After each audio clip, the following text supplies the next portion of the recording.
Okay, everybody, I do believe we are live. Welcome to another episode of the Break the Rules live stream. We are here with Curtis Yarvin, Vladislav Davidzon of the Atlanta Council, Tablet Magazine, and we are here at a very special time. There was a recent coup attempt. The coup failed. We're going to go right into it. And, of course, before we start, make sure to smash that subscribe button, smash the like button, hit the bell. It's very important for growth. And also be sure to subscribe to the levpo.substack.com, the Lev's Lens Substack. I've been doing a lot of great things there. I'm not just saying that because I am me. I am saying that because I am guaranteeing you guys are going to enjoy the literature that I'm coming out with. And patreon.com/breaktherules. Become a patron today, and you are going to get the beautiful Magnus that you see on the screen right in front of you. Anyway, let us start with Vladislav Davidzon. What do you make of what's been going on? Thank you, Lev, my man. Great to be back on. Great to be on with the epic and extraordinarily bright and very fun Mr. Curtis, who is not a bug of any kind, let alone a moldy one. Not at all. Not at all. Not at all. By the way, how's my sound? Because last time I was on, I had some technical issues. We're better? This is good. This is good. Good. You sound loud and clear. Great. So let's before we go off into tangents, let's just go back and figure out what happened. There was as lots of people know, political war between this gentleman Prigozhin, who is from St. Petersburg and is a bit of a mobster, like that other gentleman in the Kremlin, Putin. Although Stefan Kotkin, the historian, just wrote an interesting piece saying that he's actually more educated and he's from the intelligentsia, as opposed to Putin, who's from a lower class family. He is, as everyone knows, the head of a Wagner mercenary group, the PMC, and he has been sledgehammering people to death for being traitors. He was in an active conflict with the head of the Russian Defense Ministry, Shoigu, and the Russian Chief of Staff, Gerasimov, of the pseudo-doctrine fame. And at this point, with the Battle of Bakhmut more or less over, and Wagner having achieved that after 9 or 10 months, or not achieved it, whatever you want to say, the Wagner Group was of no longer of so much interest or use to the Russian presidential administration. And after procrastinating for a very long time, which is one of the hallmarks of his politics and psychology, Putin took belatedly the side of his defense minister Shoigu in this personal and very personal conflagration between the two men. So for a long time, Prigozhin had gotten away with saying really nasty things in public about the commander of the troops, not the commander-in-chief, which is Gerasimov, and of the defense minister, being outside of the direct chain of command.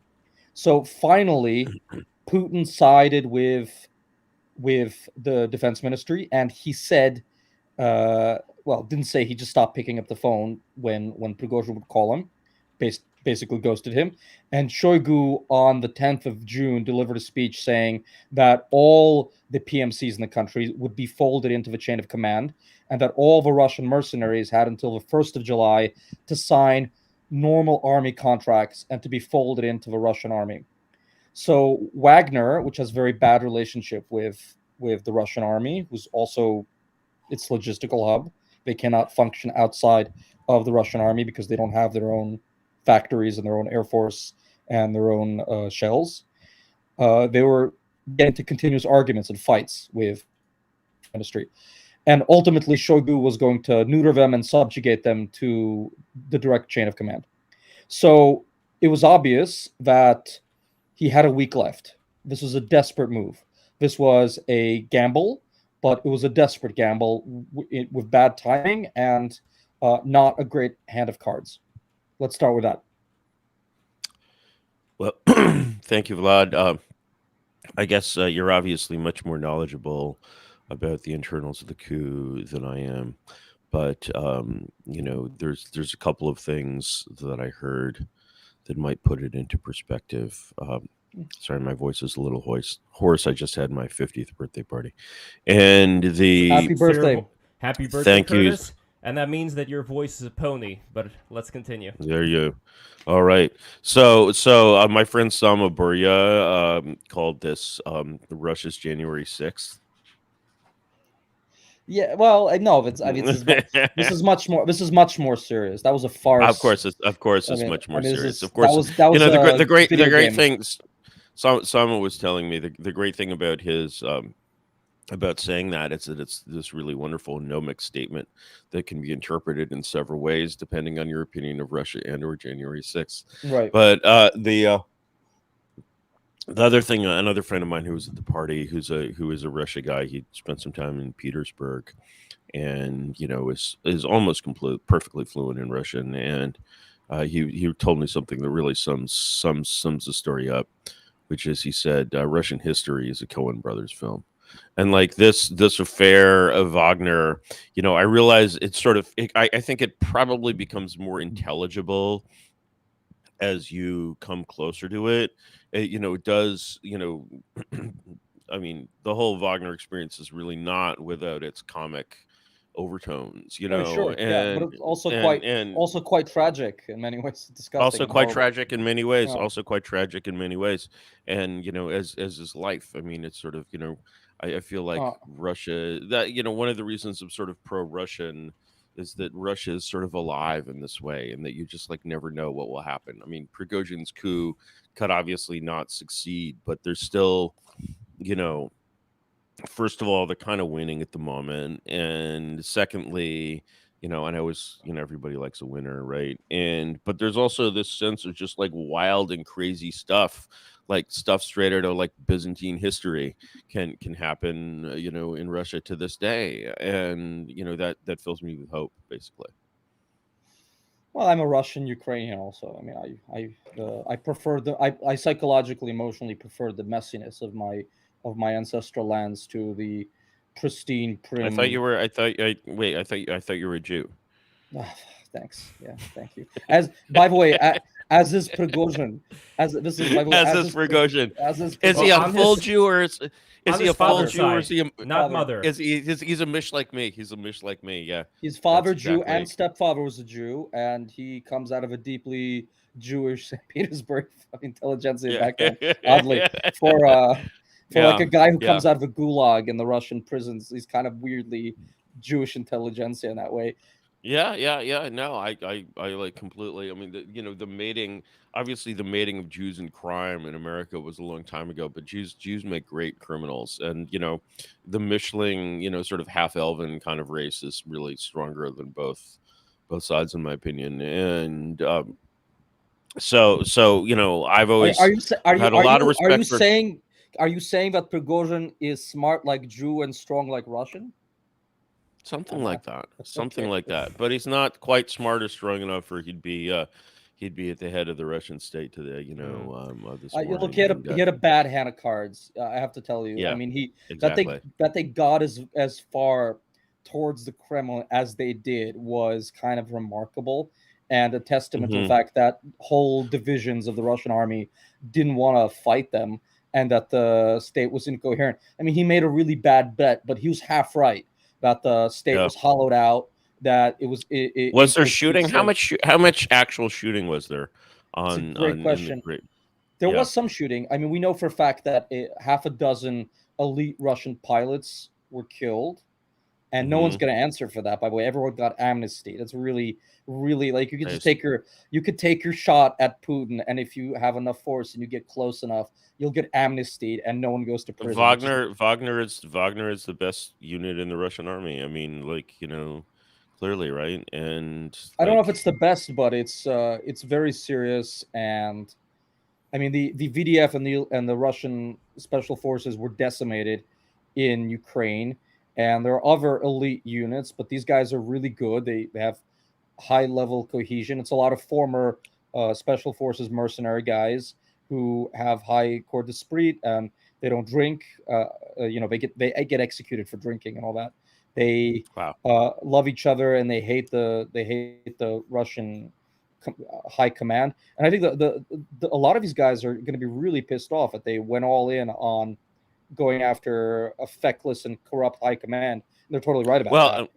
Yeah, I mean, it's of course reminiscent of, you know, and perhaps even the same songs were sung. The French paratroopers revolt in '61. Yeah, The one where they drive back to their barracks. and they were singing Singing "Je regrette rien, "Non, rien, je regrette rien, rien." non, je ne regrette rien." Yeah, that's exactly Sorry. right.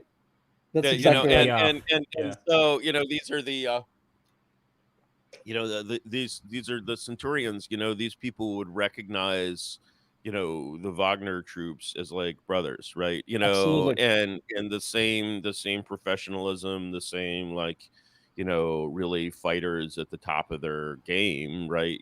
I think that Wagner, probably the equipment is a little bit inferior, but the experience is greater. Going up against actual like NATO special forces would probably render a credible account of themselves.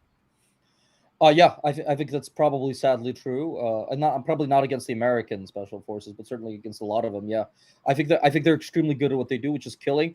And also, I was just writing an article about this, which is going to be published tomorrow on Tablet. They actually did carry out a couple of coups in African states. You can tell me what you think of this sentence. Incredibly, go Yeah, ahead. you could tell me what you think of a sentence. Uh, Prigozhin's Wagner mercenaries had already carried out several coups in African countries, and in a karmically delightful turn of events, the methods that the Russian state had exported to Africa and Ukraine were now being reintroduced back into the homeland. Sure. Well, I mean, introduced. I mean, my God, Russian history. I mean, introduced. It's kind of beautiful to see. Even if sort of like its own way, January 6th is like the last gasp of a certain kind of politics, which was the kind of, not politics, but really political tactics that Right. made the US independent. And it's this sort of history repeating its farce kind of affair. And then we see the same thing with, Except it's not in a farce in way. Russia. Except it's Yeah, not it's farce in not Russia. farce. It's not farce. It's Uh, not farce in Russia, but it's still, you feel that sort of event is kind of toward the tail of its possibility in a way. I mean, the fact that they even like fought and like shot down helicopters is pretty amazing. Well, And no one shot that's at them for a long time. It's amazing. They yeah. were billeted in garrison right next to the hmm Rostov command. They actually took over the command of the Russian Sovereign Army, which is where the hmm Russians fight the Ukraine war from. They actually took command of Wow. a city of a Of the million headquarters. people, of the Yeah. headquarters of the Russian Sovereign Command and of the Russian war in Ukraine. And they were interrogating these deputy defense ministers and generals and stuff live on the thing. It's utterly amazing, right? I mean, like, can you imagine? Live on wait, Twitter, what media did they produce when interrogating these generals? Like, Telegram. It's on Telegram yeah, channels. I got mean, it, got it, these got were it. conversations with Prigozhin.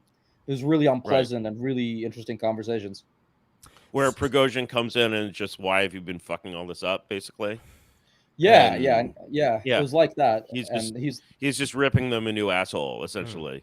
yeah, but And the generals are like, yeah, they kind of admitted that they hated the high command. Like they were like, it was kind of, But yeah, one of the things and that Prigozhin pointed out, take it as you will, is that the entire justification for the war in Ukraine is absolutely well, yes, bogus.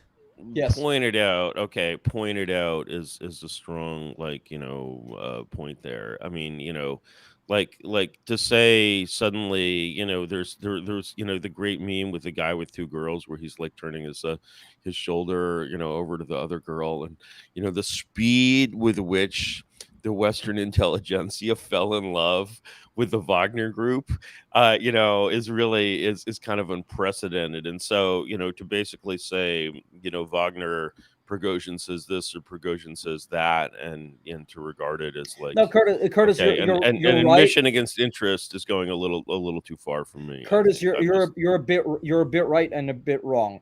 Uh, Obviously, Wagner had been built up by Russian propaganda for a year and a half as these great Russian heroes fighting against the Ukrainian Nazis, and Prigozhin had a bad habit of saying things which were unpleasantly true on social media and Telegram channels. And he did channel a lot of the frustration and rage of the ordinary normie Russian against the feckless, corrupt, stupid, vulgar high command, which were just throwing him at Ukrainian defenses, right? And so when he stands up and he says, right before, putting his boys and himself on the line in like a stupid coup, but a coup nonetheless. Yeah, look, there are 100,000 dead. This entire thing has been mismanaged. The generals are enriching themselves, and also there are no neo-Nazis.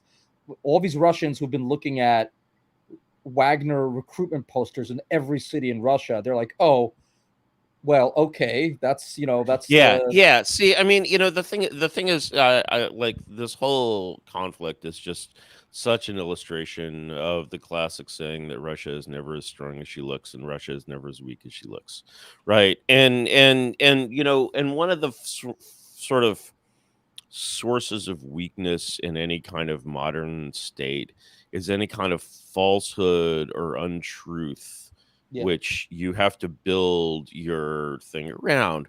So, there's an excellent case for,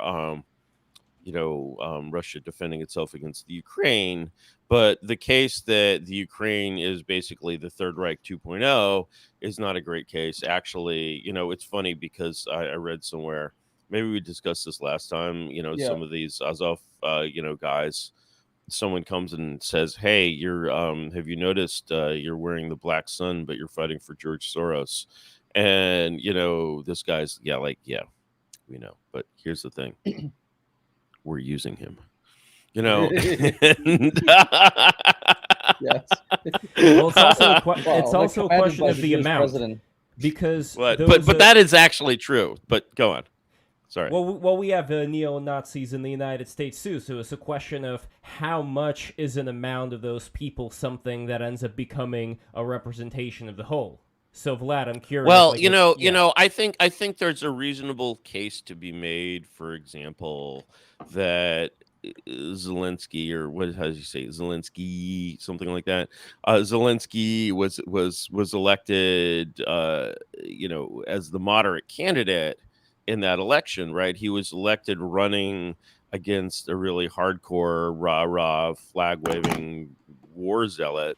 And he was elected on a platform of let's bring peace to this conflict, and let's negotiate with the Russians and let's make this work. And the Kremlin didn't want that. Well, yeah, I'm not sure that's as I think the Kremlin didn't want an agreement which sort of left this kind of threat in being. But Zelensky, and anyway, okay, go ahead. But the case that I'm making, which I feel is plausible to me, is that one of the reasons why Zelensky took the aggressive course that he did is basically because of the power of these brigades in the state, and specifically not the power of them either sort of militarily or as a democratic force, but just of the power of them in like an Antifa style, where if you have a paramilitary force that isn't repressed, basically everybody's at risk from these wild men. And I think Zelensky did feel himself to be at risk in that way. Do you I could be convinced that this isn't true, but it feels true to me. I that's not how it's seen in Ukraine. There are some people from outside Ukraine who think that way. There was polling on what the population wanted, and the territorial concessions were not popular. Like 20% of a population wanted that. So there was no pro-Russian peacenik, whatever you want to call it, coalition that would have pushed a Jewish president from a Russian-speaking. Yeah, but I'm not talking about popularity. I'm talking about violence.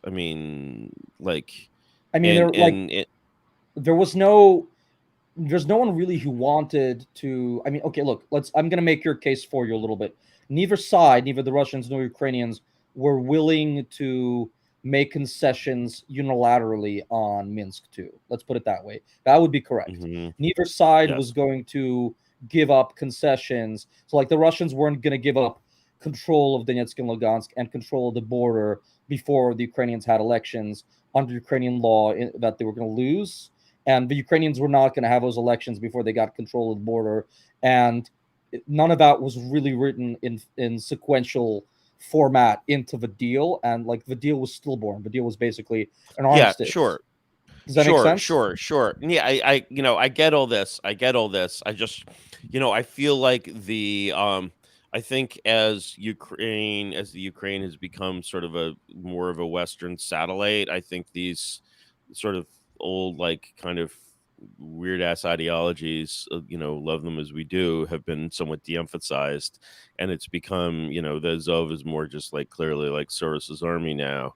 But They're black not suns or no Soros. black Look, suns, they're not Soros's army, man. Like they're they're the just Atlantic Councils, whatever. yeah. Like, Thanks. I mean, By the way, but I write articles defending them as there a you go. Jew. There I you love go. them. There you I go. love There, them. yeah. Love There you them. go. There you go. Love them. There you go. There you go. There you go. Right. And so, I think I'm conceding that the sort of Kremlin point of, the Ukraine as this like bastion of Hitler 2.0, Hitler himself maybe alive and well and living in Kyiv, right? Is like It's BS. nonsense, man. Yeah, It is nonsense. yeah, It's propaganda. yeah, right, But, right. but then And the Jewish fucking commander of the mercenaries saying it out loud after he killed tens of thousands of Ukrainians in look, I mean, Bakhmut just because you're looks bad. just because you're a Jew doesn't mean you can't be a Nazi too, right? But the like, I Thanks. mean, But just because you're a philo-Semite trying to kill the Jewish president of Ukraine doesn't mean you're not a Nazi. Sure, indeed. The It's, word Jews is are really very complicated. the word. Yeah, Complicated. Jews are very well. Like let's Uh, just not stop putting the Nazi back in Ashkenazi. But in any case, my point is just, I'm just agreeing with you in general that, sort of and let's pop back up to the top, which is that the foundational structures in the Russian state and in the Russian ideology are very deep. A lot of them are inherited from the Soviet Union. yeah. This high Yes. command really doesn't seem much good, and they seem very Soviet minded. And Correct. Wagner seems considerably less Soviet minded, and it has and Correct. there's a sort of feeling, there's a newness to Wagner, there's a freshness there. They have like the Wagner Research Center, where they have lots of little UAV, startups and things. There's really, Prigozhin feels like a piece of the 21st century in a way, whereas basically when I look at the, Russian colonel generals with stars on their shoulders, whatever, like doing this stuff, they feel like pieces of the past. And certainly, I They mean, often are. yeah, I mean, shit, I'm 50, I'm a piece of the fucking past. No, But you would have been 20 when the Soviet Union dissolved. I know. These guys were often already captains in the in the Soviet army. I mean, like Yeah. we're transitioning. I actually once inadvertently insulted a Ukrainian general who was like, I was with my guys, I was with the other guys in the Soviet Army Corps, I was in the Soviet Command Corps, and I was studying to be an officer in the Soviet. And I thought he was like 58, 59, because he told me that he turned out to be 52. I was like, so wait, so did you finish officer school in the Soviet Union like 85? And he was like, well, what do you mean I'm 61? I'm 52. I mean, he looked like 80, but I accidentally insulted. I insulted him accidentally because he finished the Soviet officer corps at 22, right when it was collapsing, and he was with all these Russian officers, and he knew he would have to fight them in 30 years. And I was like, so you must be 60. And I accidentally insulted him, but I mean, he didn't look like a fresh chicken, whatever. Yeah, no, and this is sort of true of all of like Putin's regime. It's sort of like aspects of Putin's regime certainly represent, what I think is right for the Russian world and the Russian people, and aspects of it are like, sort of bad Soviet stuff that, Stalin probably wouldn't appreciate either. Correct. And you have it's very sort of oligarchical, in not just in the sort of figurative sense of these rich oligarchs, right? But in the sense of, even the, how do you say it, the Siloviki, Yes. even that group, that is a Russian deep state. And by definition, that is an oligarchy. It has no single leader, right? Which makes it an oligarchy. A military Yeah, oligarchy. a military oligarchy, not unheard of in human history. Sure. And so, like, I mean, the sort of lenience. I mean, has Prigozhin been apprehended yet? Has he been? Do we know that what the status That's of this individual fascinating. is? That's fascinating. So the deal was that he gets banished to Belarus. That was the deal. Oh, The deal was that all the guys who went off, all the centurions who went off against Caesar, get amnestied and they get flushed out of the system. All the ones who didn't go off against Caesar, they get a chance to sign a contract and join the regular Russian army. Although the Russian army hates them and they hate the Russian army, I don't know how they're going to assimilate them. Entire units who hate the Russian army. and then the people who went on the March for Justice, what happens to them? They get kicked out of the service. They no longer fight again. It's really interesting. I really don't know what happens. Obviously, they all got an armistice, which makes the Russian state look hella weak. It just looks really stupid and really brutal and weak and incapable of putting down an armed uprising, which they should have. Think back to the Pugachev rebellion, for instance. How did they deal with Pugachev afterwards? They put the guy on the rack. Not by sending him to Belarus. I know that much right. about Russian history, right? And so I mean, and it's sort of like constant with the. I've always said this about Putin. I've always said that one of the biggest problems of Putin is that it's sort of his weakness, because he relies on these kind of structures of strength, the security services, a certain set of oligarchs. But the thing is, that means his power it doesn't come to him like from Russian history and the Russian people. He's not a czar. And so he's kind of presiding over this network that he can't do too much to offend. And so, he realized that he had He's an arbiter. Yes, he's an arbiter. Yeah. I mean, and what Wagner is going to. Yeah, sorry to interrupt. He let this whole thing get out of hand. This is totally his own fault. Yeah. I mean, he diluted the strengths, what they call monopoly on violence. The monopoly on violence. Why won't we use the words monopoly on violence enough? He diluted the monopoly on violence. He created a bunch of private armies, his own Praetorian Guard, the Kadyrovites, a bunch of private PMCs. Each oligarch and each large corporation has a private company. Gazprom have their own private company. Wagner, the Udar guys. There are a lot of little ones, little versions of this. Yeah, I mean, this is all this is all weak. sort of consistent with this structure. It's a weak state, right? And of course, my like prescription. I mean, I don't. There's something, of course, very predatory at the international level of the U.S. foreign policy that's like, oh, here's a weak state. Let's sink our muzzles into its vitals and like eat its blood, right? Which is pretty much what they did after the fall of the Soviet Union. And when I see a weak state as a kind of friend of humanity, I'm just like, how can this poor state, which is in such a state of weakness, strengthen itself? How can we build, kind of the tradition of classical international law is that nations regard themselves as neighbors, and like, what can I do for my neighbor, right? But the point is, like, they're kind tear of down my neighbor also. and steal his car.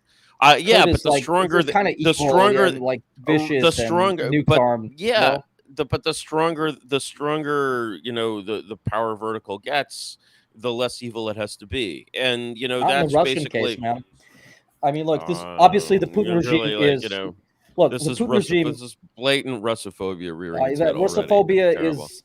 First of all, Russophobia is not something that exists. If there are, and I say that as Russian, now we hear the Russophobia denial. I'm a guy named Vladislav. How could I? Because or a Nazi. I'm a guy named Davidson. I noticed, Vlad. I noticed that you had at least the decency to describe yourself not as a Russian, but as a Russian speaker. And and I had a Russian so passport, man. I burned my Russian passport. Like I had a Russian. Does a Russian passport, does it say I'm I have a Russian passport, but does it say, the old internal propuskas, what is it called? The identity yeah. pass, Yeah. has your, you're a citizen. Russia has like two words. It has one for being a citizen of a Russia, and the other Россиянин one or being, Ruski, or is in like yeah, ethnic Russian or Россиянин. So yeah, I like yeah. okay. Well, I am You would never technically. describe yourself as Ruski. I would. Well, I'm a quarter Ruski because I have like one Okay, Russian okay. grandmother who's actually Yeah, more yeah, ethnically Mordvin. My Russian great yeah. my aristocratic Russian grandmother. Her mom was knocked up by a Mordvin, so I'm like technically a Viking Jew from Central Asia. But Got it. that aside, like I come out of like Russian culture and I love Right. Russian literature and all that. I studied Russian literature and all that. And I'm a So Ukrainian. so do many Japanese people, but Thank they you. would never Wonderful. describe themselves Yeah. as Russians. Like, But yeah, but I'm part of Ukrainian political nation, but like ethnically, I'm a Jew the and a little bit political Russian. nation. There you go. By the way, I want to draw your yeah. guys' attention to a comment over here in the chat, which is not a super chat, but it's from King Salmonfish, who was on BTR before, so I think it's definitely worth stating. And by the way, sneed those super chats, everybody. So here we go. King Salmonfish says, y'all saying this makes Putin look weak is falling for the oldest trick in the book. That is appear weak when strong. The first thing you'd learn about PSYOPs. So he and other people who are like replying to the Twitter thread think that this is PSYOPs. This is bad. This is like not bad. 40 chess. You don't remember when all these people thought Trump was playing 40 chess, No. 5D chess, 6D chess? No, this was like the Russians barely got away with him folding and not having to massacre all of them, which they could have. They would, but like massacring them on the entrance to Moscow, killing 8 to 10,000 Russian guys and TikTok videos and a civil war in Moscow, which they barely by the skin of their teeth avoided. Would have looked a lot worse. This doesn't look great. What happened looks bad, but they barely. Do we know the details of Prigozhin folding? Like, what was the last 3 hours of the March for Justice? Yeah, this is very interesting. Like, we're gonna find out in due time. But it's obvious that as soon as he figured out that Putin was not going to go quietly. I mean, this was like he wasn't trying to take over the Russian state, which is ridiculous. He was trying to destroy his enemies in the defense ministry, and he thought if he marches or makes a point of looking like he marches, he can get rid of Shoigu and Gerasimov and get his guys to take over the defense ministry and get like a formal position as like the hetman head of warlord head of the Russian defense ministry. But he overplayed his hand, and once the Russian state was like, okay, this is like too much, now we have to destroy you, he started how many of the security elites and the intelligence service elites and the money oligarchs were going to be behind him. And when he figured out that % of them were tacitly or quietly on the side of the Russian state and 20% weren't making statements, that he was outgunned and that Russian army units were not coming to his side, that there wasn't a cascade of defections to his side, it was obvious that he had 1 or 2 battalions on the highway into Moscow, and that they were trying to storm a city of like 7 or like 20 million with 8,000, 10,000 guys. They would never even get to the inner circle of the defenses. It was time to take a deal, and he was trying to find a nice de-escalation deal, which he was ultimately given, even though the Russian state looks bad. And it was never going to get to him trying to take the Kremlin. That was ridiculous. They were going to blow them up on the highway on the way in. Right. Do you think that? Yeah, sure. Because that would have looked bad. Air power. He has no air power. It will look very bad. Do you think the deal will change? Yeah, of course. This is Vader style. Yeah. Absolutely. Like the Kremlin would be stupid not to kill him as quickly as possible. I don't know, and I've had conversations with people. What does he have that keeps him from being murdered? If he's allowed to just go quietly into retirement, why doesn't another general or Kadyrov do that next weekend? Well, yeah, I mean, it wouldn't presumably would still have a lower chance of working than what just happened, because you always sort of create immunities with with the coup attempt. Yeah, but there's still he's hanging out in Belarus. He has a cell phone. Are they going to put him in house arrest, or then cut off his communications? Those are great questions, man. We do not Yeah. have any answers to those questions as of press time. And by the way, neither he nor Putin, nor the defense minister, nor the chief of a general army, nobody except Peskov has given a presser after this. Nobody has said anything. It's amazing. And the population's amazing. like, what just happened here? Nobody knows what's happening. Not like even the criminologists think we know more, but what does the Russian population have to think about all this? Sure. What do Well, they I really mean, think, the thing is, it clearly, it can't, something like this can't be denied that it happened, right? And I think that ultimately the effect, of bringing attention to, the general incompetence of the Russian general staff, or at least it's like leading groups, will lead. I mean, it's just like obviously Shoigu and Gerasimov did not do a great job at the start of the war. It was fairly inexcusable of them, to basically fail to fortify all of the front line, and Well, this leaves Shoigu didn't even have Liman. any military experience to begin with. He's like a human paperweight, which is again like why somebody like Putin, he wanted to surround himself with losers, because that way he ends up looking like a winner. He's a bureaucrat. Yeah, he's a bureaucrat. And, I mean, the reason why leaders like Putin are surrounded by bureaucrats is but, it's just that Putin worries. I think Putin, unlike, my ideal, dictator, spends a lot of time worrying about the strength of his regime and his support base. And, the thing is, it's those worries that basically make him kind of weak and He is weak. incompetent. I mean, even, I mean, Stalin, of course, is much stronger than that, but Stalin has to make his own strength in a way. He doesn't have the strength of, Nicholas the First, and he doesn't have that strength of legitimacy. And actually, there's you have, with a dictator like Putin, you have two forms of very powerful illegitimacy that are making him weaker. One is that we live in the international order of 1945 and 1989, and any state which is not in compliance with the wishes of the State Department and the Atlantic Council, and et cetera, any such state is inherently illegitimate in a way.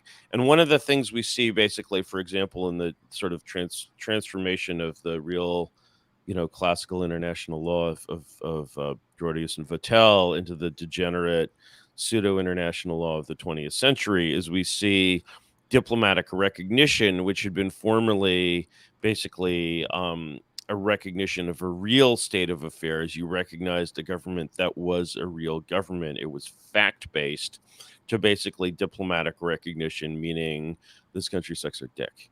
And the we had the Soviets got I think it was 1927, 28, 11 years after the revolution, they got diplomatic acknowledgement. Oh yeah, sure. But the thing is, I mean, oh my God, the story. No, the Soviets got diplomatic recognition in 1933 when a fellow progressive administration was elected in was it the that U.S. late? But was it that it was that late. It wasn't that late because the late 20s. The reason it doesn't, it seems like the late 20s, is that even before recognition, there's this huge fucking rush of incredibly unprincipled American wealth into doing business with these criminal Bolsheviks, and so, Sure. Do you know about Averell Harriman and his activities? Of course. Yeah, I've given talks at the Harriman Institute. Got it. So you know all about the manganese concession in Georgia. Look, I grew up. Can I tell you, my mom is like a totally Soviet person. Like I grew up with these stories of and then they came in, they bought all of our impressionists, and they took them to Chicago, and they took them to Philadelphia. To Chicago. My mom used to say this as a kid, and all these capitalists, they came in, and Stalin stole them the crown jewels of our art collection and all the yeah. Not to mention, massive development projects like dams, there was just I mean, the level to which America was collaborating with these fucks in the 20s was astonishing. But the thing is, again, it's like that, the Soviet Union, and you can see this clearly in the Soviet treatment of foreign dignitaries, for which they always reserved their best caviar for the American and British journalists and so forth. The Soviet Union derived a large quantity of legitimacy from its international position, which meant that it derived legitimacy. Even though it was a terrorist state, man.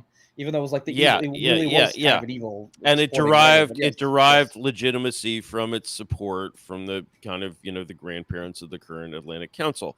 Hitler could expect no such legitimacy. And so a large part of the problem with Hitler is that Hitler is really, you've already entered a world where the international order is starting to be born. And Hitler is profoundly illegitimate, even though his government is recognized.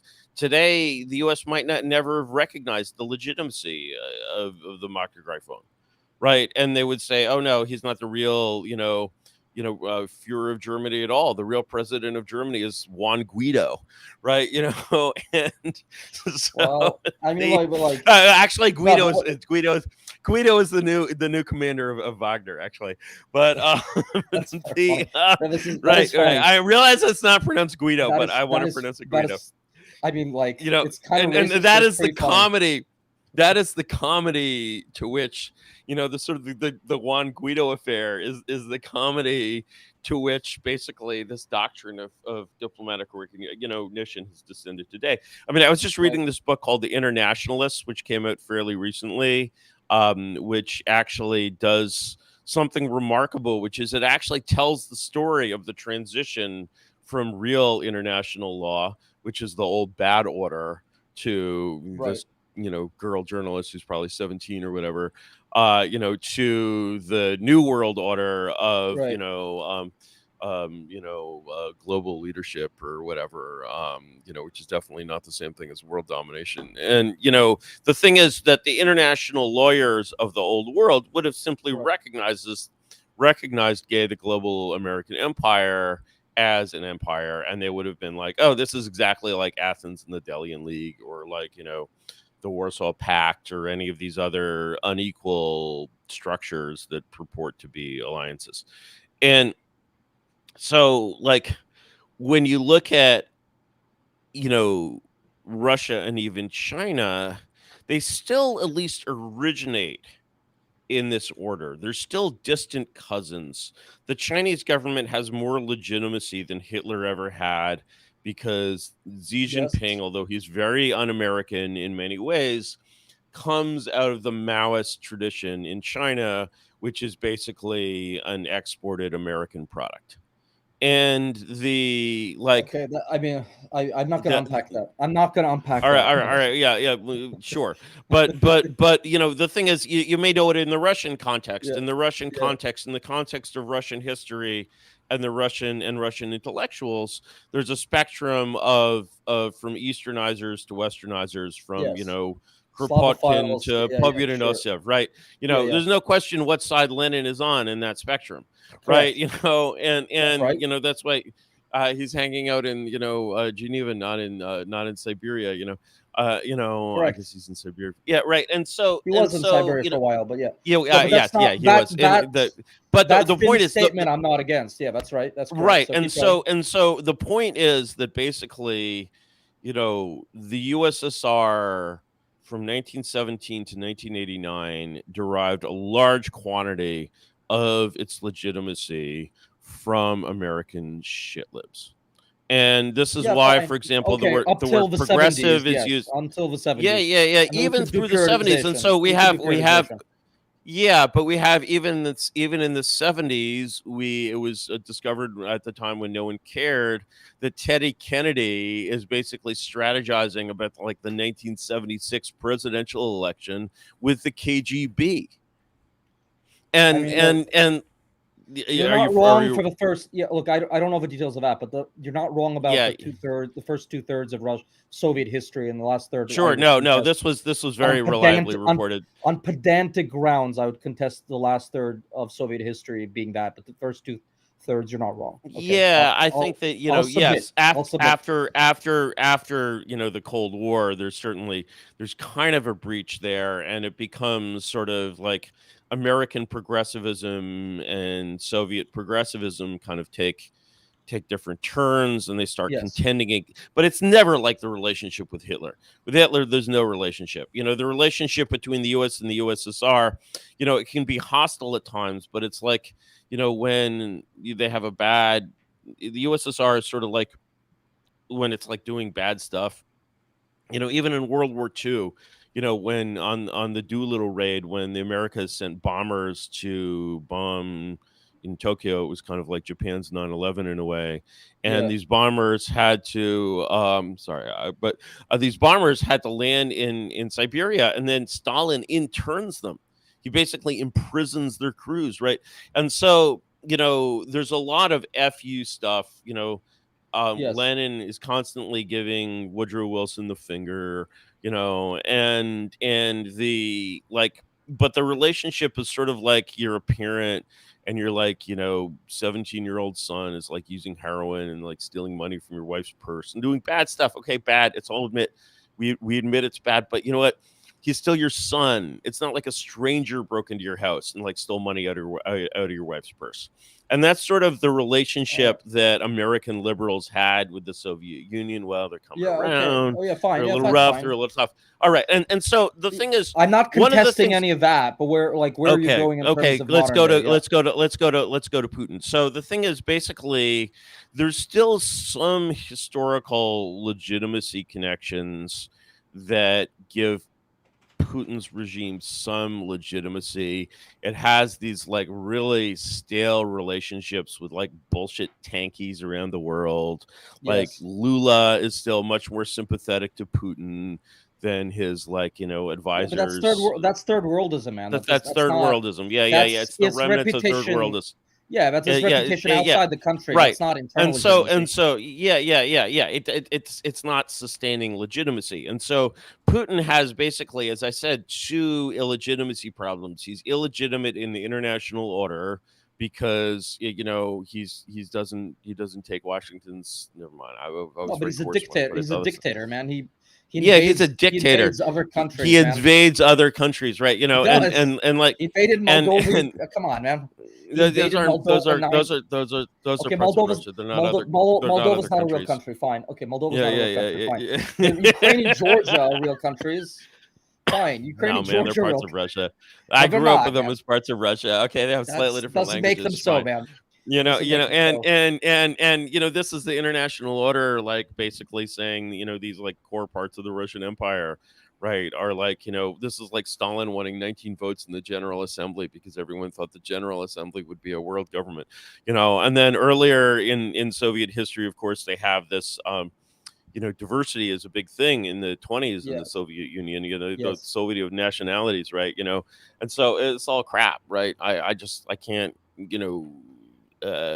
fault him for tearing up crap. This is just part of Russia, but and certainly none of our business. My God, I live in a different continent.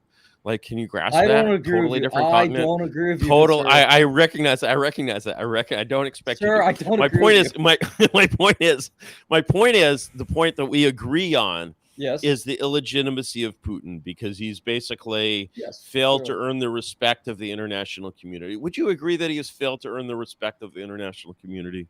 Well, I think he's failed to earn the respect of the international community. I do. And also he hasn't had free and fair elections very recently, and he's gotten rid of the opposition and there's no opposition, right? Which I guess is the point of getting rid of it, right? But the Navalny, spare me, right? Like he's the Guido, right? We should get this. Who is the Russian Guido? Let us find the Russian Guido, right? Navalny is much more of a real character than Guido was the head of their assembly or whatever, right? He was a real figure. He was a real figure, and then he became a pawn, and the same thing has happened. Oh, hold on a second. Navalny. I do want to rewind to what Curtis just said right now. Please. As far as why should I care if Russia acquires this country and that country, let's actually play it out in the long term. Because what I at least notice is that throughout history, there are gaps of power, and those gaps of power are quickly filled by whichever country takes the initiative. Like in Africa, for example, China's taking the initiative there. And my question to Vlad is, if we take morality out of the equation, just say, you know what, America wants everything that's just going to be good for America, screw whatever happens to the other countries, at what point would something like Russia encroaching upon one country and then another start to bite America in the ass as far as problems with the regular American citizen going about their life? That's a good question. Okay, look. It's a good. I mean, I think it's a good question, and I think the core. I think really, the core, if you look at, I think it's fair to expect a country to have, especially an important, a great power such as America, basically needs to be surrounded by loyal and subservient minor regimes in its peripheral states. And so I think that the relationship between the U.S. and Canada and the U.S. and Mexico, those would be my red lines. And so I think if Putin made like a really strong move, I think America is justified, under classical international law. Let's say like there's kind of a relationship develops between Russia and Canada, Russia and Mexico. And, we're finding like Russian military bases, being built in like Tijuana, Right. The port of Vancouver is being upgraded. There's talk of Canada joining the Warsaw Pact.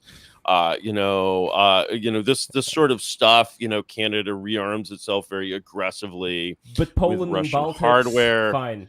with Russian hardware. The Mexican army is like, and so, in the situation where, an expansionist Putin like starts to become as serious. I mean, those are tripwires.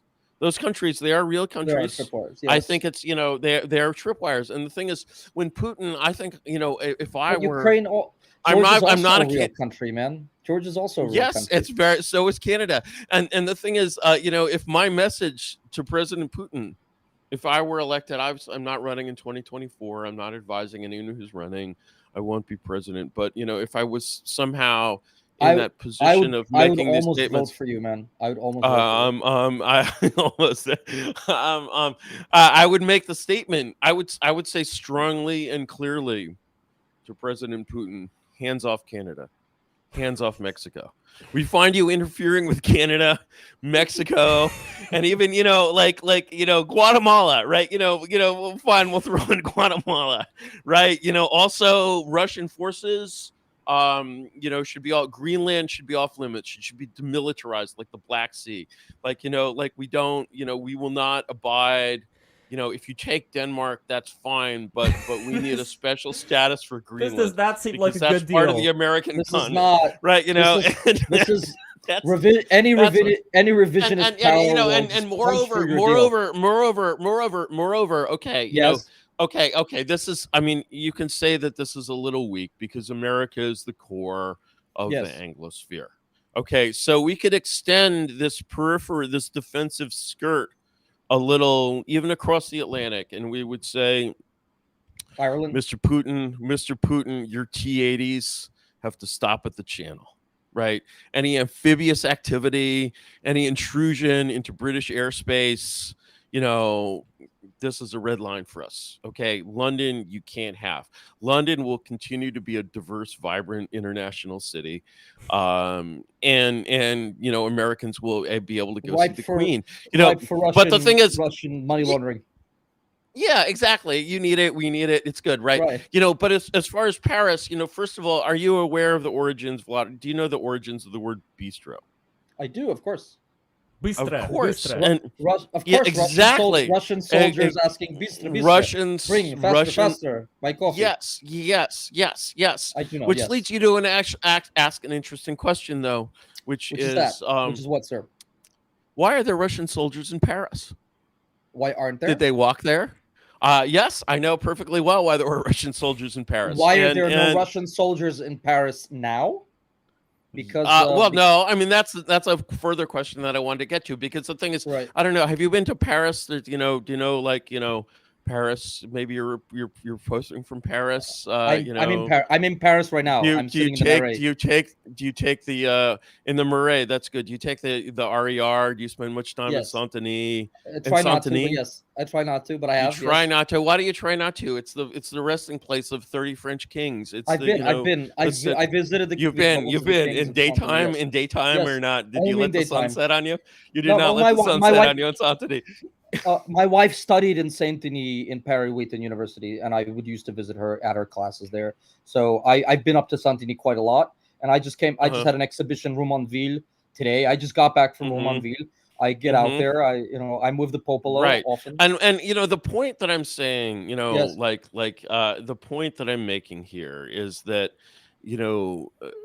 often when you imagine Russian soldiers, the Wagner Group, perhaps, in fact, in Paris, like maybe they could, maybe the deal could be that these mercenaries could just operate in Africa, or at least in the rest of Europe. But let's suppose Wagner makes it to Paris. Okay, now obviously that would be bad for me personally. That would be that's possible. You might have to leave, but for Paris itself, the thing is, I think there's a lot of good that could be done there.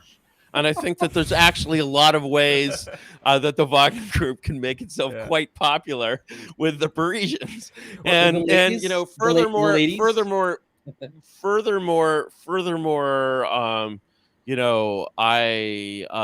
here's a question, Vlad. Please. Are there any parts of St. Petersburg that you'd be uncomfortable walking around at any time of day or night? My uncle owns an apartment there. It's nice. No, what's there? What's the problem it's very nice. That part? No. But is there any part of it? Of course, but you can't go there. But if you were like a normal person, let's say I went there, is there any part of St. Petersburg where you'd be like, oh wait, don't go there? Yeah, like the outskirts of lots of large Russian cities are full of neighborhoods full of undesirable lower class types. They're undesirable lower class types, but it's not like wandering into the banlieue B-23 either, right? I mean, there's. Look, okay, here's the thing. The French obviously screwed up assimilating their post-colonials who we brought in. That's one way to look at it, yes. Too quickly in too large waves and put into housing projects altogether and did not Frenchify. Yes, clearly. They probably brought in too many of the wrong kinds of immigrants too quickly and put them all together and did not do anything to make them French. That's not a very liberal thing to say. No, but we're forgetting another thing about Russia. I think Russia has the same problem. Russia's got open borders. Russia has all the people from the stands. I mean, the Kazakhs are like the Mexicans of Moscow, right? It's what is this word? You have a word meaning. A word meaning. I'm not going to say that. I'm not going to say black asses in Russian for you. I know what you want to. I'm not going to. Right. Let's not be racist. No, I mean, I don't want Isn't that. This called the Break the Rules, Break the Something podcast. But break the as a fellow Uzbek here. As a fellow Uzbek, you kind of look like an Uzbek, but you do kind of look like an Uzbek, but it's just the Jew. But but there's something dark there. Obviously I have it too, but less. But I mean. Well, there's another important thing, though. This is my ideal Russia. This is not. Okay. This is not the Russia. This is maybe racist. The Russia. Remember that guy? The guy reforms Russia. Remember the guy. Racial. Remember the. What about? We didn't even talk about the Belgorod incursion. And what was his name? What was his name? Let's get back to Belgorod, but let's push back. Let's unpack. I think. Okay. My point is, the Russia could do a lot of good for Europe. Russia actually the continent. Russia has a 20% minority, which is Muslim. Russia has swaths of the population living in the big cities, which are Muslim, and Russia is actually full of racism. And in some ways, if that large percentage of the capital of America was Muslim minorities from very poor countries, which used to be part of an imperial periphery, would it be more or less friendly? Probably, I don't know, less. The friendliness isn't my concern. I just want it like No, Paris but to there, look but there like is another Paris aspect again. here which I you like guys want may it, be ignoring, which is that Please. the police in Russia, they don't do anything about what the Chechens end up getting away with as far as their relations with Russian women in the streets go. There's not really somewhere that you could turn to there as far as having actual kinds of justice unless you have the money to buy justice. So that is something that I see as being really bad. We can look at what's going on in New Transnistria in Moldova. Even that KGB guy, the guy who downed the airliner, in Ukraine, even he admitted that now that part of Moldova is a complete shithole. So whatever Russia touches... Have you been to Moldova recently? I have have not not, been to no. Moldova. I believe it is a complete shithole. I will take you to and- Moldova. The outside of Chisinau, it's actually very nice. It's full of. I Well, believe we're that. I talking about believe New that. But, Transnistria in yeah. particular. Transnistria. Yeah. Transnistria, you would love. You would love Transnistria. Why would I love Transnistria? mean, You're a history buff, and it's stuck in Sure. 1973, and it's. Oh yeah. No, I get it. But I'm not Transnistria saying will you're not not telling. survive this war. You're not telling me it's not a shithole. It is a total shithole. I spent time there. Okay. But by the way, I would love to take you to Transnistria on the off chance that Transnistria is not destroyed by the Romanian and the Ukrainian army in a pincer maneuver after all this is over within the next year. I will take you Seems fairly personally trivial. to Moldova and to Transnistria, and you and I will enjoy ourselves. And there was one more I thing, by the believe way, that you guys are forgetting. Well, I don't think Vlad is forgetting, but something to keep in mind is that back then, Russia was run by cousins of the European royal families. It was not the same as it was right now. So back then, when you were talking about like the Russians being in Paris, it might as well be the British being in Paris. Yes. Well, but I mean, it's true. They probably spelled worse, but they had like plumed helmets, and like they had The officers traditions. spoke They French. spoke French, exactly. Right. French was the intellectual language of Russia at that time, and the sort of the tragic fate of Russia in the 20th century is really sort of symbolized by this move from a noble aristocratic class whose influences are French and German to an intellectual elite whose influences are more Anglo-American and also French. I mean, but more you're awfully Anglo-American. close to being one of these Russian intellectuals now who starts screaming at me over dinner, and then a pack of Jews killed our czar. You're awfully close to that. I mean, they were aesthetically better. Yeah, aesthetically they were better. Yes. Who was it exactly? I'm an aesthete amongst all else. Before everything else, I'm an aesthete. It's true that the Russian imperial aristocracy were aesthetically much superior to the Bolshevik intelligentsia and ruling classes. This is absolutely the case. Yes. There's nothing to argue with. And so in a way, like when I imagine Russian troops in Paris, it's such an unrealistic imagination that I want to imagine like the best of Russia in Paris. It's not. It's gonna be like it's gonna be more like Bucha. I have to tell you, it'll be more like killing 10% of the population, raping all the girls. Not exactly the best of the Russian army, but that's the Russian army, man. That is the Russian army. Think of World War II. Think of the amount of rapes that were going on there. Oh my God! But it's such a different time. It's such a different I wouldn't say they're in a different time. I'd say most Russians are in exactly that same time in terms of mentality. That's right. Closer, sure, but not. No, my God, you can't compare anyone. A Russian occupation, 1945. A Russian occupation of northern France would be like Bucha, writ large, with all the girls raped, all the men killed, and all the old women. Only if they resisted. I mean, like, no, I mean, I can't believe I just don't see. I didn't mean it the way you thought, but what I meant. For the record, it would be a very, very bad thing. I'm laughing because it's amusing, and it's like sitting at the bar. It is amusing. It is amusing. It is amusing. And what I mean is that I actually think it's much easier to occupy especially a Western European country militarily than most people think, because I think that the tradition of physical resistance to government, when you look, for example, at Belgium in the First World War, there are all these like atrocities that people are talking about, right? As though the First World War Germans were like Nazis, which they clearly weren't. But, are there sort of elements of slightly Nazi-like behavior? Yeah, but they tend to be sort of go along with the very cruel and unforgiving laws of war Right, that that's right. pertained at that time.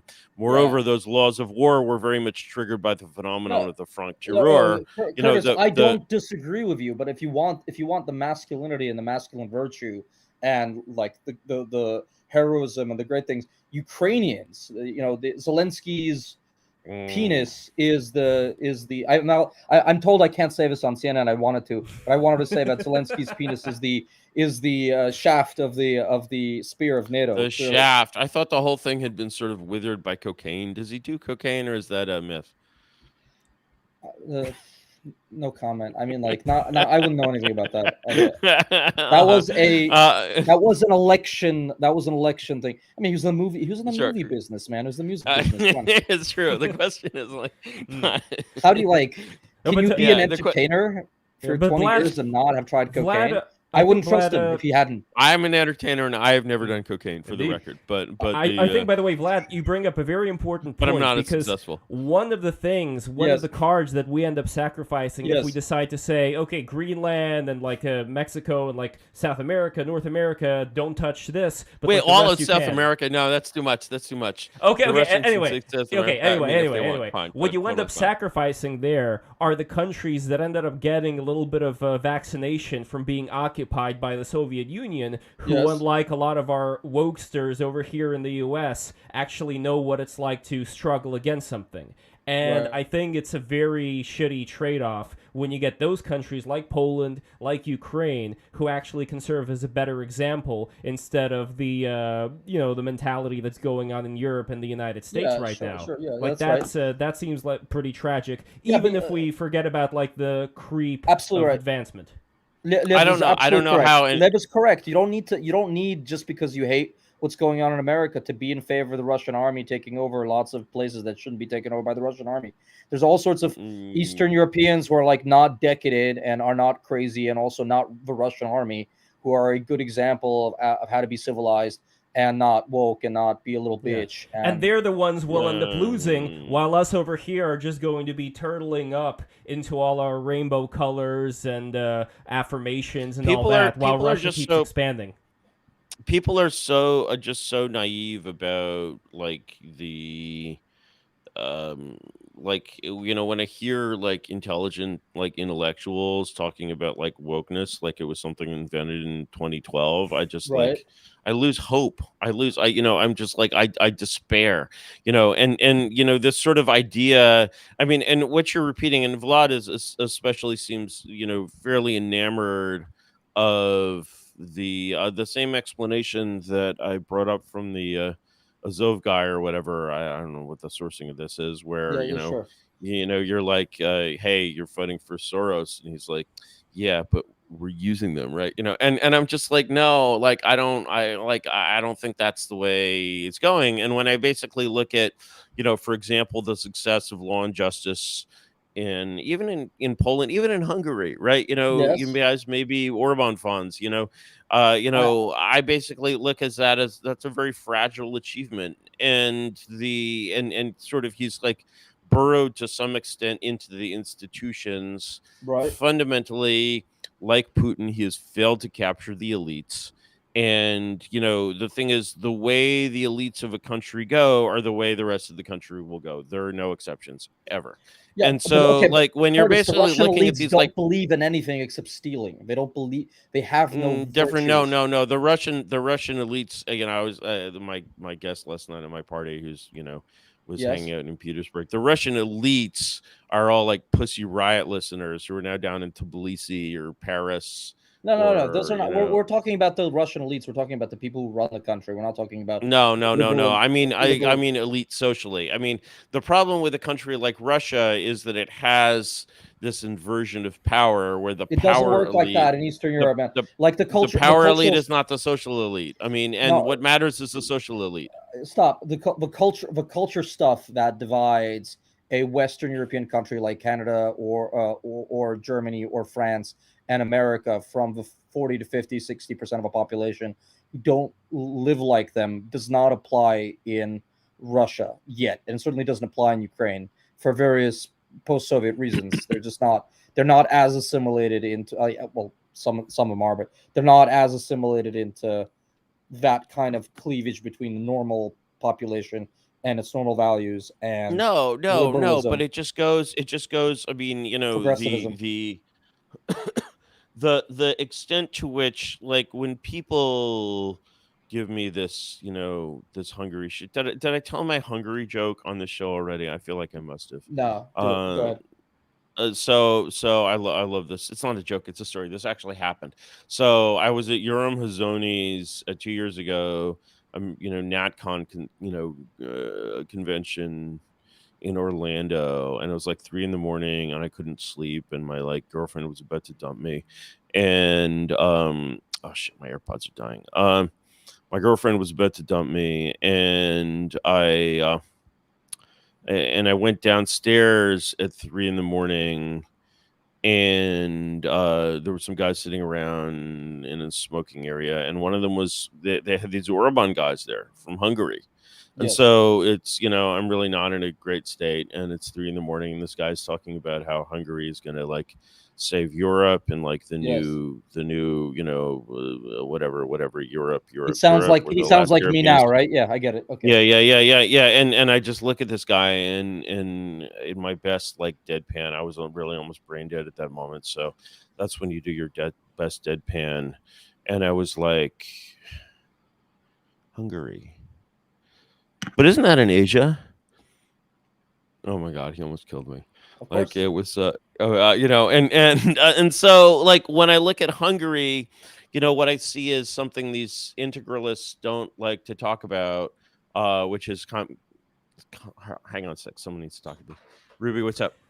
Everybody subscribe right now and sneed those super chats. I know, Vlad, you got to go Sorry? in 15 minutes. Yeah, So- yeah. Well, as long as Yes, I promised my wife there'd be Yes. dinner here, so My I have to- wife. Yeah. my wife, my wife.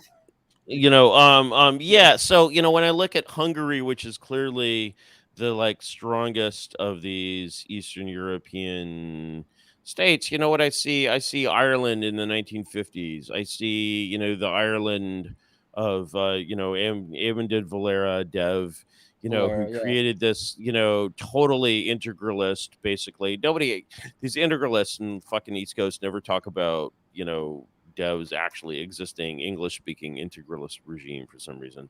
I don't know why. But in any case, he's created this state which is completely resisting the modern world. The modern world being at that time not being transgender surgeries for 6-year-olds, but blue jeans and rock and roll. Right. And Dev isn't having any of it. And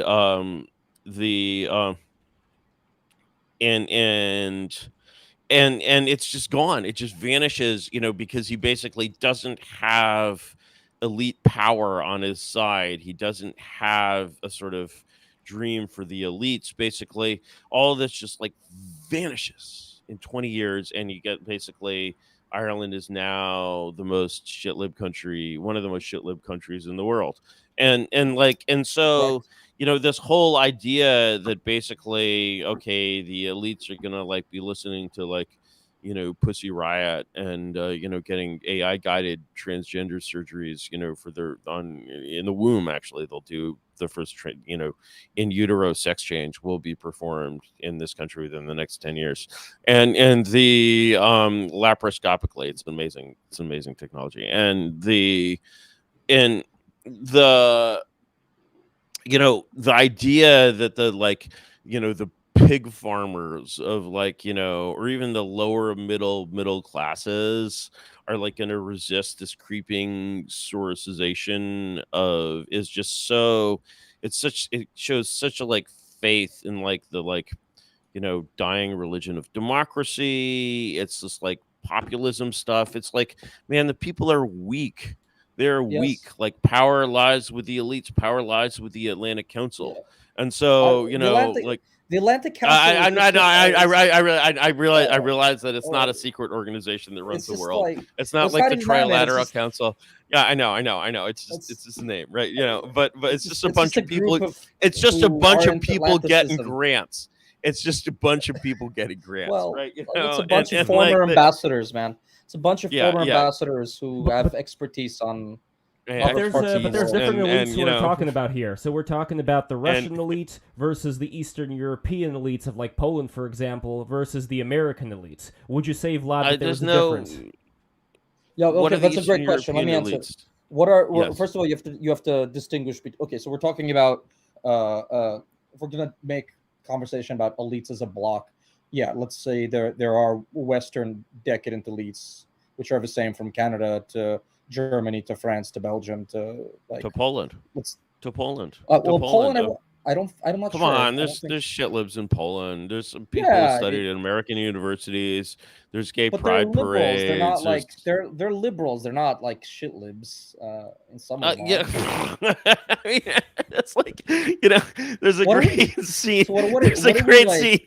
There's a great scene in a Todd Solondz movie. I forget the Yes. name, where there's this kind of dim-witted character who's very clueless, and she goes through a number of clueless you know, adventures, and at one point she's hired as a replacement worker for a firm that is undergoing a labor dispute, and you know, they pay very well. It's very cool. And then she walks out and she walks into this picket line, and you know, these people are screaming at her and waving picket signs, and they're like yelling like scab, and she's like, I'm not a scab, I'm a strike breaker, you know. And when so, you know, like, I really urge you to examine these like very important No, but the distinctions only between alternative that shit you're lib and liberal, progressive, the only and alternative communist, that you you're know, like, offering Well, then, I'm not a Curtis, if we progressive. I'm don't- not a progressive. Yeah, yeah, I'm okay, not a okay, progressive okay. either. Good, but it's like good, if you good. if you But you are don't go liberal, for if you I don't am a go for liberal, but what is that? liberalism, What are we talking about? Lev, say what you're gonna say. I want to get back to this though. okay, What are we if you talking about don't- exactly? Okay, so if you don't go for liberalism, then the alternative, Curtis, you're proposing seems to be dictatorship and no Right. other way out of the situation. No, it's monarchy. It's okay, monarchy. well, authoritarian. Monarchy is I dictatorship. like with a- monarchy because I like my friends in the House of Lords, and I would like to be Mm. one of them. I just happen to have moved to the wrong country as Well, a kid. technically, lords are aristocracy and not monarchy, and also the House of Lords is a joke. But like, Well, you know. I like it. They have nice dinner there, and I like it. But okay. Yeah, I know. It doesn't make it not a joke. You know, one of the things, and I forget who said this in the late 19th century. Someone was like, there are Yes. 4 bastions of reaction Right. in Europe, and these are the House of Lords, Right. the German General Staff, Right. the Vatican, and the Right. Académie Française. Yeah. Good. Now, you know, Good. it's good. It's, you know, there might be something Good. left of the Académie Française, the Vatican, full communist, you know, the House of Lords, basically like Lord Ahmed, you know, or whatever, right? You know, it's like embarrassing to hear titles like that, I was right? just on You know, and I was on the phone with my socialist leftist Lord friends yesterday. I was in London 2 yeah, days exactly. was- They've turned and I into was this. trying to- and I was It's turned trying to- into the MacArthur grants or something like. Well, It's, I was there with my socialist friends in the house, and I was like, "Are you going to kick out the Russian?" And they're like, "Well, plans are afoot. You can't report on it." I was like, really? "Okay, but Wow. There's Yeah, a no. Russian we're trying to kick out of a House of Lords.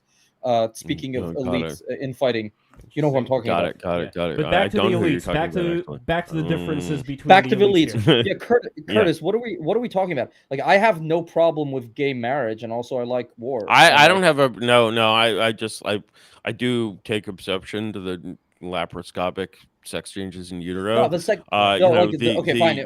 Trans stuff is a heuristic for psychosis, right? But And see, that's the thing, is that basically you're just like, you know, you sort of feel that you can say so far but no further. But when you basically step outside of this thing, it appears as like one force. And the so cathedral. But when you're basically, well, not even, you know, the sort of the power of leftism as a whole, and to basically say, well, I like this much leftism but not that much leftism, is basically to sort of ignore the fact that you're either for this thing or against it. And when you're for it, but saying, okay, I'm for this thing, but I want to go in this direction rather than Okay. that direction. You have to honestly answer the question of, can you and people like you actually get control of this thing? And if you can't actually, it's one thing to like this is join the right. SS and basically Yes. be like, I'm going to join the SS. I'm actually a Jew. I'm very pro-Jewish. Yeah, I'm yeah. going to rise through the ranks of the SS and get I them don't to get be control more of this thing. pro-Jewish. Okay, my answer to this is and this. control this Holocaust thing, right? Sorry, go on. My answer to this is such: there will always like the impulse to conserve and the impulse to reform and to destroy is part of human reality. Or you're always going to have people who are leftists. You're always going to have people who are who want to conserve things. This is, let's say, normal, right? You're always going to have. I disagree with you slightly, and here's why. I want to make I'll sure let you Vlad go. gets yeah. Well, my wife's not back yet from whatever she's doing, so we'll be here for another 10 minutes. But okay, so we'll get back to the elite question. But I mean, there are always going to be people in the world and political parties who want change, and there will always be people who are more interested in conserving institutions. That's quite a word. You yeah, it's a bad change. No. Can I reframe that slightly? Please. Yeah. I think that the people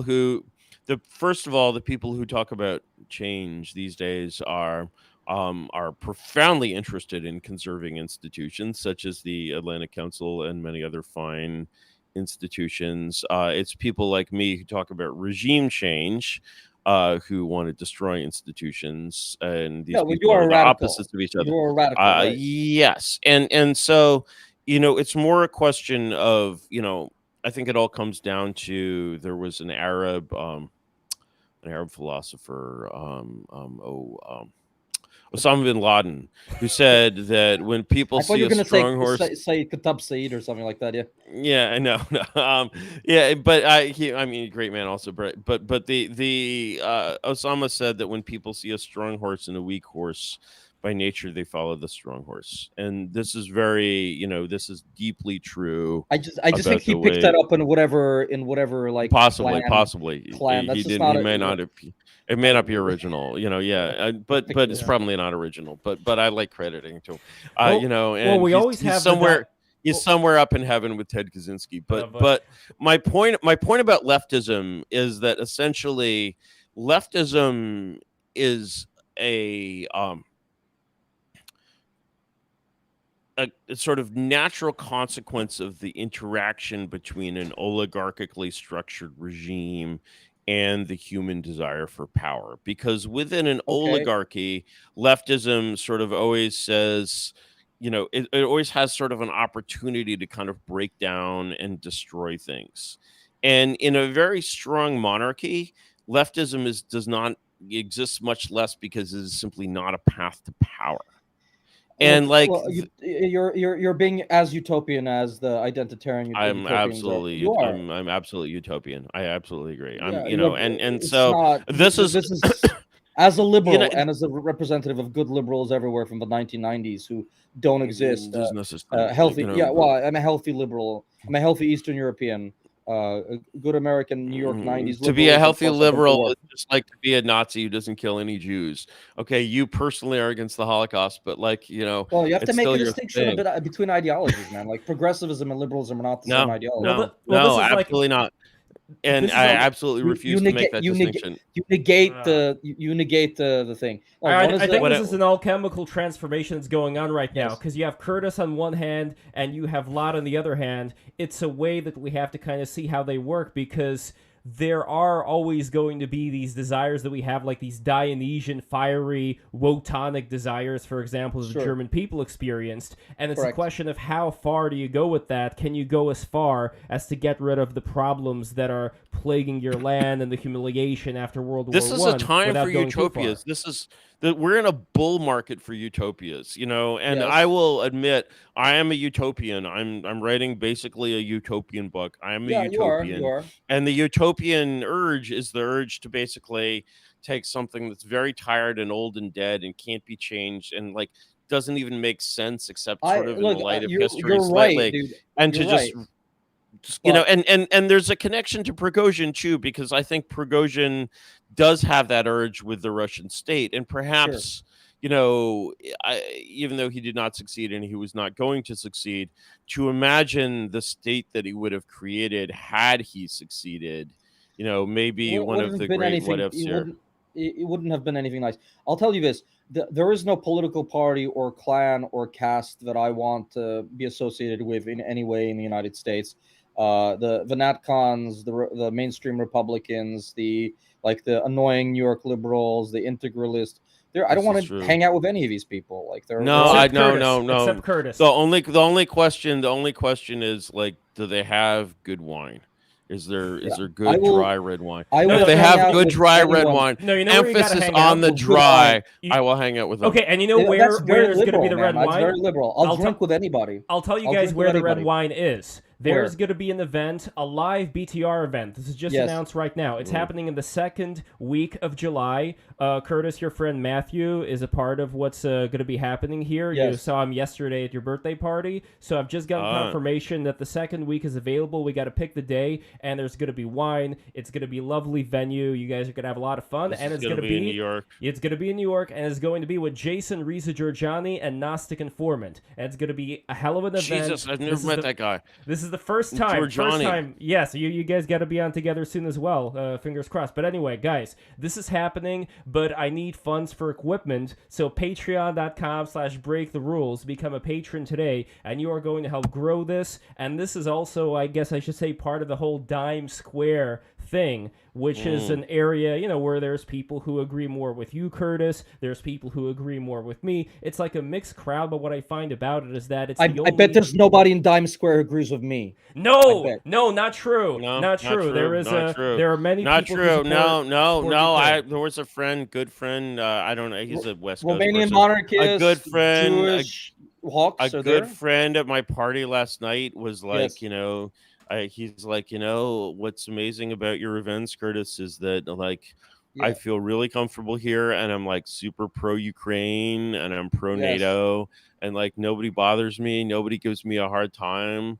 He unlike can say, the progressives, he can say Ukraine with the, and nobody bothers him for it, we don't hang him. We're just like we listen gently to his eccentricities, and we acknowledge that I'm sure you would acknowledge Vlad. Yeah, sure, and I'm sure you'd acknowledge Vlad that there are many, many, many flaws in the Ukraine. The Ukrainian regime is far from perfect, and my stuff, man. Yeah. Oh, here's something for a sales pitch. Call by the it a way. regime, but okay, yes. If you guys become everything's patrons, a regime. If you guys become patrons right now, you are going to get a discount for the event. I just thought of this right now, so go become a patron right now, patreon.com/breaktherules, and you are going to be the VIPs for this coming event in the second week of July. There. Speaking of that, Lev, should we do your super chats? Because yes, super chat time. I've got 5-10 minutes. Let's do the super chats. Yes. Woo. Okay, here we go. Yeah, and everybody be sure to subscribe, smash the hell out of that like button, smash the hell out of that bell. Here we go. Super chat time. Peter Juvenal, $5. Students of ethno-narcissism should watch to see how Prigozhin's ethnic identity shifts in coming days' media narratives. Laughing smiley face. Cheers, dudes, and TY Peter. Okay. Okay, sure. Right. I mean, that's like a $5 question. I don't think that question really is. It's more of a statement. Question. More of a statement than a question. And I think for $5, 50 cents, we'll let it go in question. $10. $10 by Shub. What's Yarvin's biggest historical what if? Oh, wow. This is a question that no one really asks me. Of course, I think the world would be totally different if Franklin Roosevelt had been assassinated, for example. There's a lot of, what ifs don't sort of, they're not as easy to imagine now because like things are less personal, but there's a lot of historical moments that depend on individuals. And I mean, the 20th century is full of those that could have gone in completely insane different directions. And what if the Axis had actually been able to work together and they'd both invaded Russia at the same time, right? I mean, pretty easy stuff.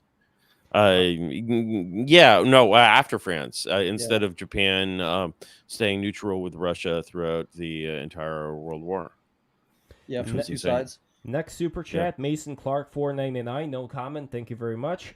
A New Way Forward, who is a great listener to the show and also has a great Substack. Be sure to check it out. 499, great discussion as always. Thanks for making these happen, Lev. Thanks, Curtis and Vlad, for interesting, erudite perspectives. Great. We are going through these super chats real quick. Excellent. Glow in the Dark, $10. Ukraine and Poland are being bolstered up by NATO to be a bulwark for Western Europe. If Russia disappeared, they would be villainized as toxically masculine, only allowed so they can die for the GAE. Thoughts?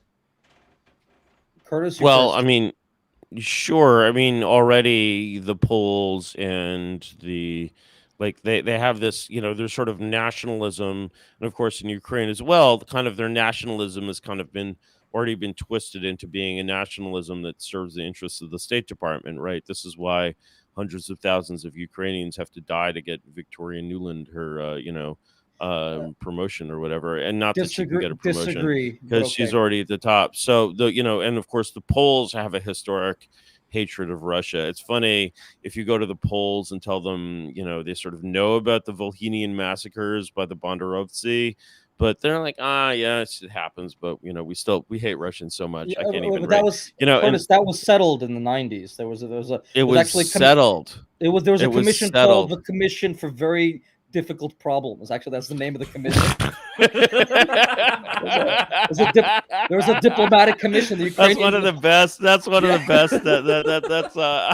That's Commission for Very Difficult Problems. All right, so that problem has been solved. So officially, the problem is that it happened, and they solved the problem. It was difficult to make it not have happened, but they solved the problem. I want to make sure Vlad addresses the Nuland thing. Vlad. Okay, well, two things. Nuland was okay. Nuland do you know Miss Nuland? Do you call her Victoria, Vicky, Tori? I've been at conferences with her. I mean, I've seen her around. I mean, she does come out of the neoconservative wing of things, and I mean, whatever. She's just a State Department person who happens to be very competent. I'm told at what she does.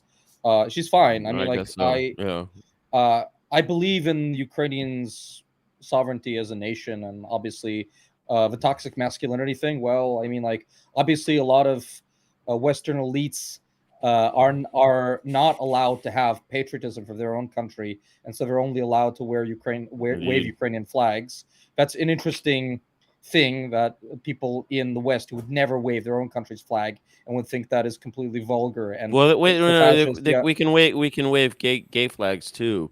In fact, I'm wondering if it would be possible. Ukraine is already it's a rainbow flag in a sense because it's two colors, and so you could start adding more stripes gradually, and so just kind of turn it into the gay crane, eventually you have a stripe for Ukrainian Leathermen, for example. We have that in San Francisco, the leather flag.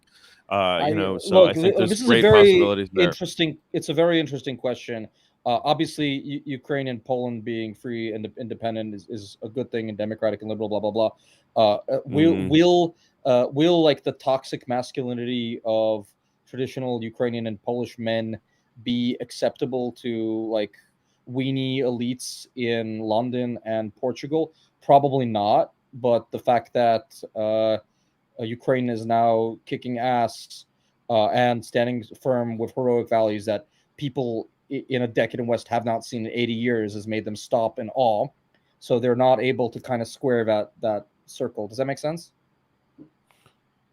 Let's see how much ass they're kicking after 10 years of Soros estrogen in their water supply. But I'm not saying Soros puts estrogen in the water supply. I'm just saying he would if he could. But metaphorically speaking, right. Yes. And so they can't sort of be at war forever. They can't have a Spartan. The U.S. was at war in 1945, and now look where we are, right? Not as much as war as Ukraine is, but because it was I mean, I just don't see any obstacle Whoa.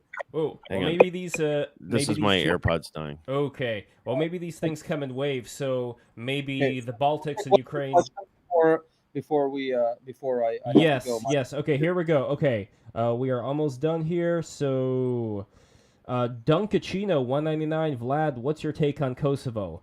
Well, I don't know if we're going to have time for that, and I don't know, Curtis, if you can hear us still. Me? I can't hear you. Okay, good.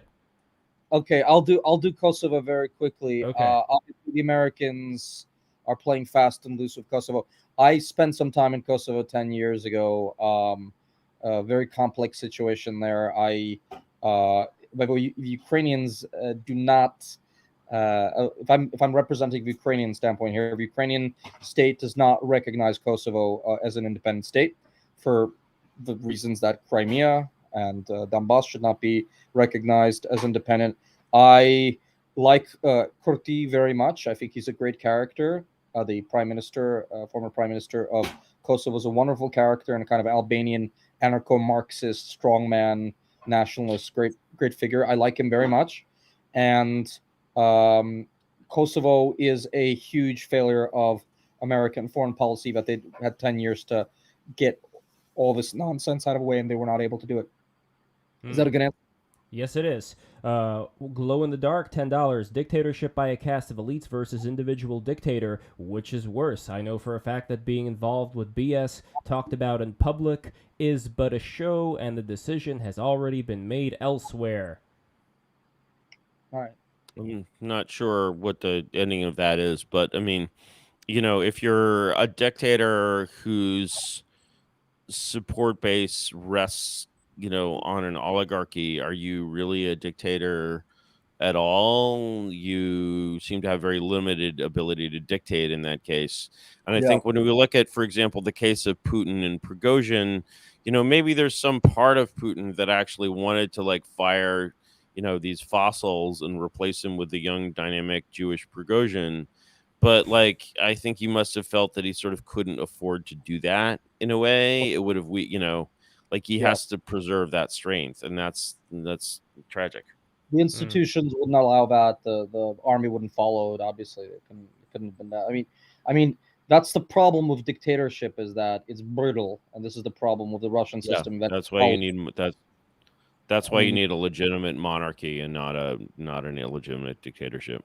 Okay, I like constitutional monarchies for the dress up. No. Well, we'll get into that in a later stream. But over here, Glow in the Dark, $10.